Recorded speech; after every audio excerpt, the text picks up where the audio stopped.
जय झूलेलाल। मां कन्हैया आहूजा बिलासपुर मां तव्हांखे ॿुधाइण थो चाहियां कि अॼु असांजी पंहिंजी ॿोली, अॼु असांजी पंहिंजी भाषा अॼु असांजे हथनि मां धीरे धीरे निकिरी रही आहे। अच्छा, ड्रिजण जी ॻाल्हि इहा आहे,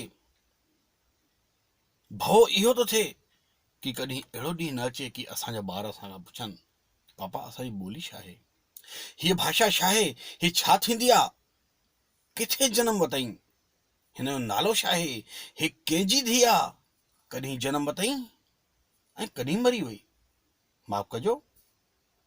त इन करे तव्हां सभिनी सां हथ जोड़ी निवेदन आहे कि हिन ॿोलीअ खे बचाइण जो प्रयास कयो। पंहिंजे घर में, पंहिंजे माउ सां, पंहिंजे पीउ सां, पंहिंजे ॿारनि सां सिंधीअ में ॻाल्हायो ऐं इहो ई प्रयास कयो कि अचो सिंध जा दिल भर प्यारा, सभई लॻायूं गॾिजी नारा, हुजनि जॾहिं ताईं सिज चंड तारा, रहो सदा ख़ुशि सिंधी प्यारा।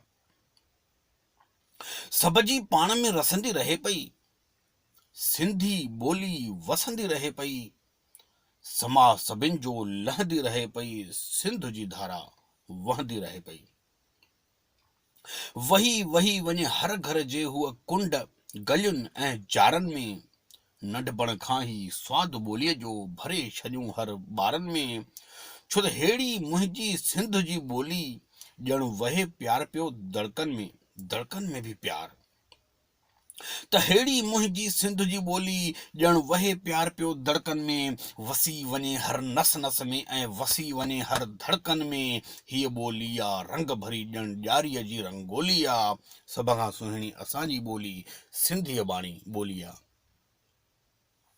त अचो सिंध खे यादि कयूं अॼु, सिंधियत खे आबाद कयूं अॼु, जो बि विसारे सिंध जी ॿोली उन्हनि खे आगाज़ कयूं अॼु।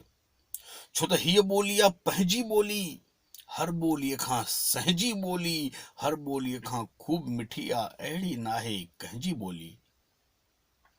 हिन ॿोलीअ जा ॿोल मिठा अथई, सिंधुड़ीअ जा सभु ढोल मिठा अथई, ॿोल मिठा ऐं ढोल मिठा, ॼण संतनि जी संग जोली आहे, सभ खां सुहिणी असांजी ॿोली सिंधी अबाणी ॿोली आहे। त अचो सिंध खे मन में वसायूं, सिंधियत जी संतान सदायूं, जगह जगह हुजे सिंध जो नालो, अहिड़ो मन में प्यार जगायूं। छो त सिंध वतन आ सभ खां प्यारो, बोल असांजो सभ खां न्यारो, हर ॿोलीअ जो बोल लॻे थो हिन ॿोलीअ जे साम्हूं खारो। 1000 में हीअ ॿोली वहे जगह जगह पाणीअ वांगे, राज करे हर सिंधीअ जे घर राजा या वरी राणीअ वांगे, नंढो वॾो हर ॿार ॿुढो चए सिंध जी सूरत भोली आ, सभ खां सुहिणी असांजी ॿोली सिंधी अबाणी ॿोली आ। छो त सारे जगत जी शान सिंधी, नफ़रत खां अनजान सिंधी, ऐं रग रग में जो प्यार वसाए, हर युग जो भगवान सिंधी। संतन जी सौगात आ सिंधी, झूलण जी मिठी दात सिंधी, प्यार विरहाए जग में जेका अहिड़ी सुहिणी जात सिंधी। छो त सिंधी अहिड़ा सोन सदोरा, दाग न दामन कागज कोरा, कूड़ बुरायूं वेर सां जंहिंजी भिगल न दामन चोली आ, सभ खां सुहिणी असांजी ॿोली सिंधी अबाणी ॿोली आ। त तव्हां सां सभिनी सां हथ जोड़े निवेदन आहे, हिन पंहिंजी ॿोलीअ खे, हिन पंहिंजी भाषा खे बचाए रखो। जय श्री झूलेलाल।